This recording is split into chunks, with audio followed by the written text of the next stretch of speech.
ঠাকুরের ত্যাগের ভিত্তি কতদূর ছিল বলতে গিয়ে মা ঠাকুরের হাতে জোয়ান দেওয়ার ঘটনা বলছেন রাসবিহারী মহারাজকে। আহা, একদিন খেয়ে নহবতের ঘরে গেছেন, বেটুয়ায় মশলা ছিল না।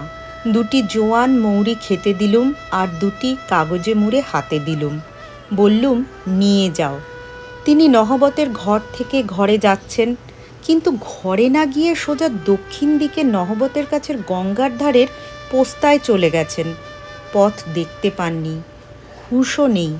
বলছেন, মা ডুবি, মা ডুবি। আমি এদিকে ছটফট করছি, ভর্তি গঙ্গা, বউ মানুষ, বেরুই না, কোথাও কাউকে দেখিও না, কাকে পাঠাই। শেষে মা কালীর এক বামুন এদিকে এলো, তাকে দিয়ে হৃদয়কে ডাকালুম। হৃদয় খেতে বসেছিল, তাড়াতাড়ি এঁঠো হাতেই দৌড়ে একেবারে ধরে তুলে নিয়ে এলো। আর একটু হলেই গঙ্গায় পড়ে যেতেন। নমস্কার।